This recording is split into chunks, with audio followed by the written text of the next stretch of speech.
इन ब्राह्मण लोगों ने जो बैर का भाव पैदा किया है, इन लोगों का सीधा सीधा कहना यह है कि जो हम कह रहे हैं वो आप करो।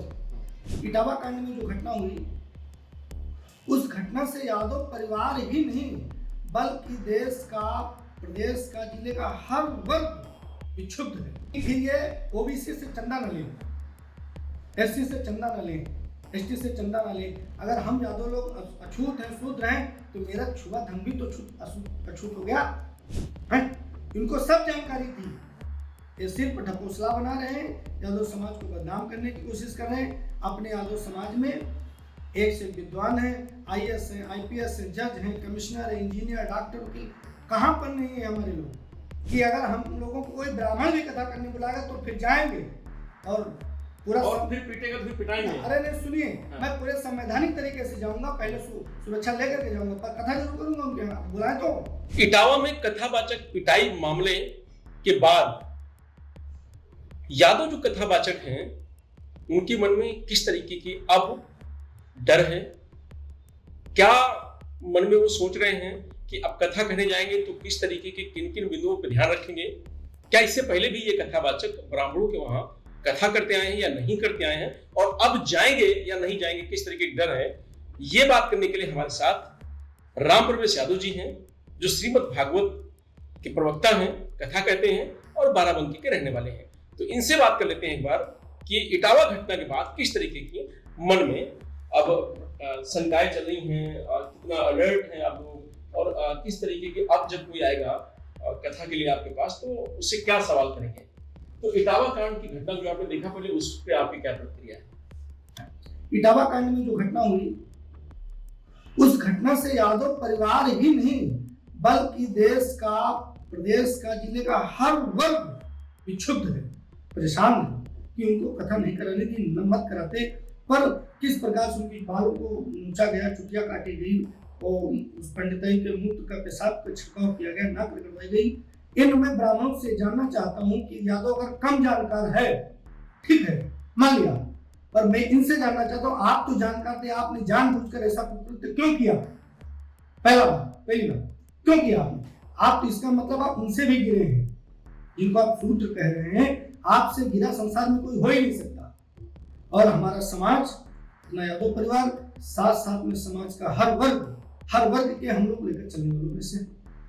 हम लोग कास्टिज्म नहीं करते हैं, हम लोग राष्ट्रिज्म की बात करते हैं।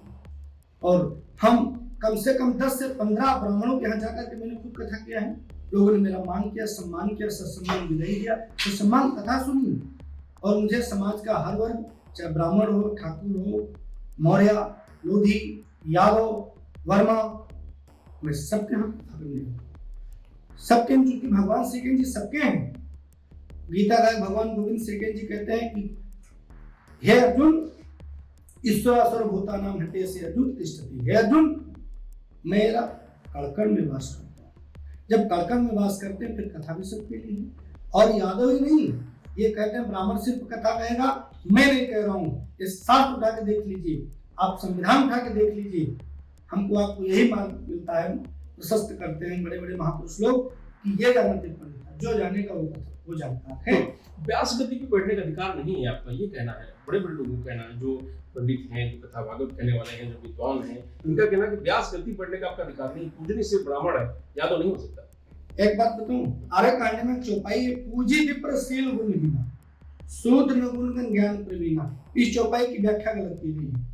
ये कहीं नहीं हम लोगों को लिखा मिलता है कि सिर्फ व्यास पीठ पर बैठने का अधिकार सिर्फ ब्राह्मणों का है।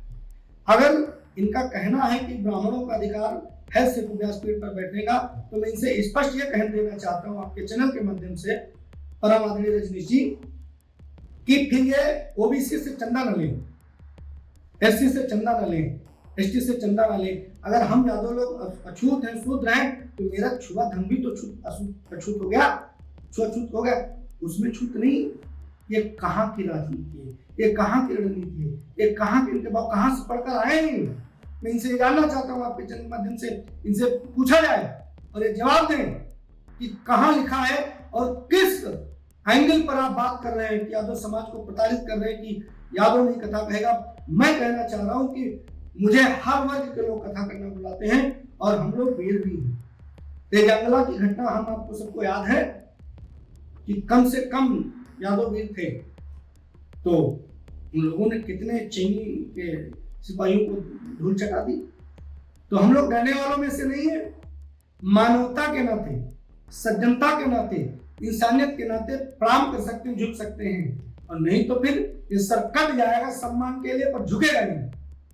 लेकिन ब्राह्मण महासभा कह रही है कि ब्राह्मणों का अपमान किया है, तो उनके घर जाकर के महिलाओं को छेड़ दिया, दो आधार कार्ड बनवा लिया और जात छिपा करके वो कथा कह रहे थे। क्या ऐसा जायज है आप बताओ? नहीं, अगर उन्होंने वास्तव में, जैसा मुझे भी वीडियो पे टीवी पर सुनने में आया, अगर वास्तव में मूल कथावाचक जी ने 2 आधार कार्ड बनाए तो गलत है। पहली बात, क्या गलत क्या सही है इस पर मैं नहीं जानता, जो सुनने में आया। और ये भी सुनने में आया कि इसके पहले वो कथावाचक जी जो थे कानपुर के मुकुटमणि जी, इसके पहले भी 2-3 बार गाँव में जा चुके हैं। तो क्या तब नहीं जानते थे ब्राह्मण लोग? इनको सब जानकारी थी।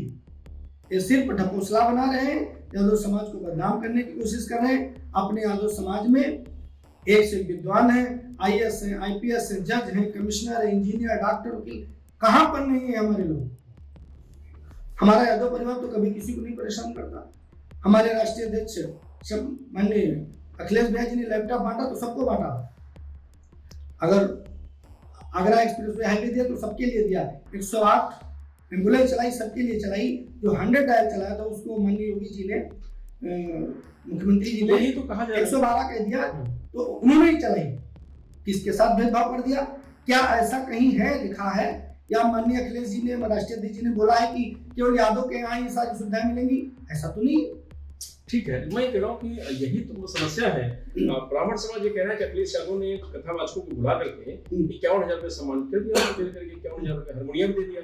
वो कह रहे थे रात भर पिटे हैं वहाँ पे और सुबह आके यहाँ गाना बजाना कर रहे थे। तो सम्मान उनका किया है, ब्राह्मणों का अपमान किया समाजवादी पार्टी ने और यादव समाज ने। तो क्या चाहते थे कि वो कई कुकर्म चाहो कर लेना, गलत कार्य करके फिर भी सम्मान पाना चाहेंगे। माननीय राष्ट्रीय अध्यक्ष जी ने बहुत अच्छा काम किया, मैं इनकी प्रशंसा, भरपूर प्रशंसा करता हूँ। और हमारे समाज में ओबीसी के इतने बड़े नेता हैं कि हम तो ये कहते हैं कि आपके चैनल के माध्यम से माननीय राष्ट्रीय अध्यक्ष अखिलेश भैया जी को प्रधानमंत्री बनना चाहिए। मुख्यमंत्री की तो बात जाने दीजिए, 29 में प्रधानमंत्री बने तो मैं समझूंगा कि पूरे भारत का गौरव बढ़ेगा, समाज के हर वर्ग का मान सम्मान बढ़ेगा। कितने दिन से आप कथा कह रहे हैं? मुझे 16 साल बाद ठाकुर जी की कथा कहते हुए हो गए। और मैं इस कथा से जो धन मिलता है, मैं ये भी स्पष्ट कर देना चाहता हूँ, मैं कोई करार करके नहीं जाता। जो मिलता है उसमें का 10% में समाज के हर वर्ग के लिए, लड़कियों के लिए शिक्षा स्वास्थ्य पर धन खर्च कर रहा हूँ। वही करता हूँ जहाँ करता हूँ। मैंने ना कोई ट्रस्ट बनाया है, ना मेरा कोई उद्देश्य है धन उपार्जन का। मैं ठाकुर जी की सेवा करने निकला हूँ और मुझे अच्छा लगता है अंदर से, और एक आनंद की अनुभूति होती है। आप जैसे आपके चैनल के माध्यम से समाज के हर वर्गों का प्यार मिलता है, यही तालियां मिलती हैं, मेरे लिए सबसे बड़ा। अब जब से घटना हो गई है, यादव समाज जो कथा कहने गया था, पिटाई हुई, चोटी काटी गई, शुद्धिकरण किया गया मूर्ति से, महिला मूर्ति से, पंडिताइन जो थे, तो ये सारी बातें जब निकल के आएंगे, अब किस तरीके के मन में आपके मन में बात है कि अगर कोई आता है कथा के लिए कहने के लिए, तो क्या क्या सवाल आपके पास होंगे जिनसे पूछेंगे? पहले हमारे पास कोई सवाल नहीं। आपके चैनल के माध्यम से उनको आगाज कर देना चाहता हूँ कि अगर हम लोगों को कोई ब्राह्मण भी कथा करने बुलाएगा तो फिर जाएंगे और पूरा फिर पीटेगा, फिर पिटाएंगे। अरे नहीं, सुनिए, मैं पूरे संवैधानिक तरीके से जाऊंगा, पहले सुरक्षा लेकर के जाऊंगा, पर कथा जरूर करूंगा उनके यहाँ। बुलाए तो हम संवैधानिक कानून के हिसाब से काम करेंगे। फिर पिटेंगे। कौन पीटेंगे? नहीं, क्यों पीटेंगे वो?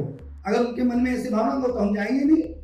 लेकिन अगर वो कथा के लिए हमको बुला रहे हैं, हमारे समाज को बुला रहे हैं, तो अपने समाज के जितने हमारे कथावाचक बंधु हैं, बहनें हैं, मेरी दीदी लोग जो कथा कर रहे हैं, तो उनसे मैं यही कहना चाहूंगा, बस ये संकेत जरूर कर रहा हूँ कि अपनी सुरक्षा लेकर के जाएं, संवैधानिक तरीके से। प्रशासन को आगाज एक संदेश देकर के किसी प्रकार कोई घटना होगी तो उसके जिम्मेदार यजमान वो होंगे। तो यजमानी ने तो वहाँ घटना की है, ये उन्होंने गलत किया, उनको ऐसा नहीं करना चाहिए था। मैं इसकी घोर निंदा करता हूँ आपके चैनल पर। क्यों क्या उन्होंने?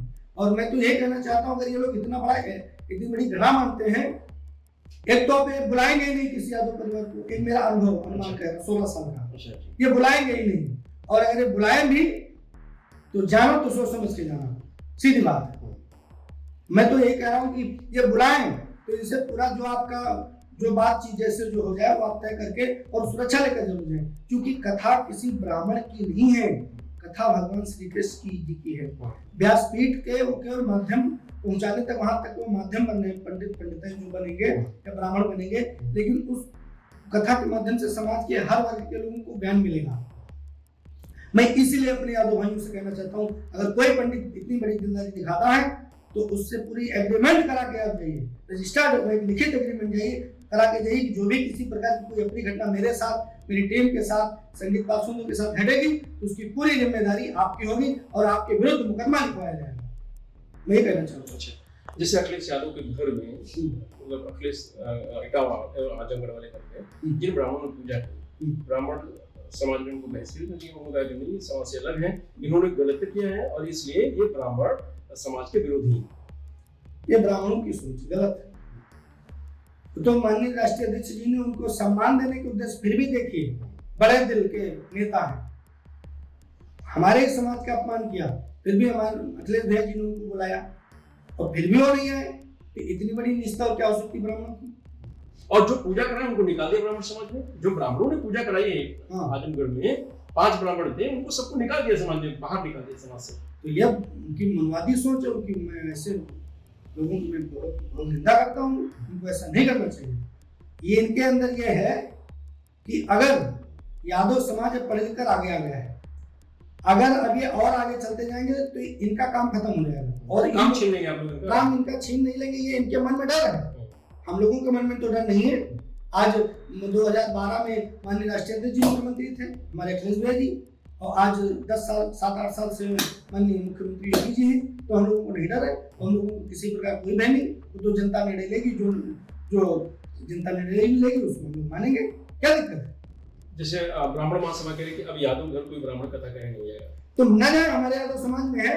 और मैं तो कहता हूँ कि इन लोगों को बुलाए ही ना, अगर ये बुलाए तो लिखा पढ़ी के साथ इनके संग जाओ, एग्रीमेंट करके जाओ, अपनी सुरक्षा शासन प्रशासन से लेकर के जाओ। यादव भी अभी तय करेगा कि ब्राह्मण को नहीं बुलाएंगे या ब्राह्मण के घर हम भी कभी कथा कहने नहीं जाएंगे?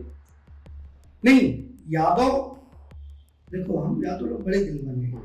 अगर कोई कुछ कह भी दिया है तो अंदर प्रेम है, वात्सल्य, ममता है। अगर कोई कह दिया तो चलो ठीक है। तो ये यादव का जो भाव है, पवित्र भाव है, उसको इन ब्राह्मणों ने उसको गलत तरीके से उसका प्रचार किया है, कुप्रचार किया है। अच्छा, आपके मन में किस तरह की डर है? कुछ डर है कि नहीं है कि अगर हम जाएंगे फिर कथा कहने ऐसी जगह कहीं गए फिर ऐसी घटना न हो जाए? कोई डर नहीं, नहीं कोई डर नहीं, ना कोई आक्रोश है। कथा पंडित बुलाएंगे, जाएंगे करने, लेकिन ये है कि लिखा पढ़ी के साथ जाएंगे हैं। और जो पंडित बुलाएगा, एक तो बुलाएगा ही नहीं, पहली बात भाई रजनीश भाई तय मानिए, एक तो बुलाएंगे, अगर बुलाएगा भी तो ये है कि संकेत जरूर लोगों ने कर दिया, अलर्ट कर दिया है कि हम लिखा पढ़ी के साथ जाएंगे, हम एक चिट्ठी शासन प्रशासन को आगाज कराए बिना हम कथा करने नहीं जाएंगे। ये क्योंकि इनके लिए नहीं जाएंगे, हम समाज के हर वर्ग के लिए कथा करने जाएंगे। तो ये थे राम प्रवेश यादव जी, जिनका साफ तौर से कहना है कि इटावा की घटना के बाद कम से कम इस तरीके के मन में सवाल है कि अब किसी ब्राह्मण के वहां कथा कहने जाएंगे तो कई सारे सवाल हैं जो पूछे जाएंगे और प्रशासन की परमिशन के बाद ही कथा कहने जाएंगे। तो ये कह सकते हैं कि कहीं ना कहीं जो यादव कथावाचक हैं, इटावा की घटना के बाद कई सारे प्रश्न, कई सारे सवाल उनके मन में हैं, जो अब आगे जब समय आएगा उसमें पता चलेगा। लेकिन फिलहाल इटावा की घटना पर सियासत जारी है। मैं रजनीश यादव, लोकमत हिंदी, लखनऊ।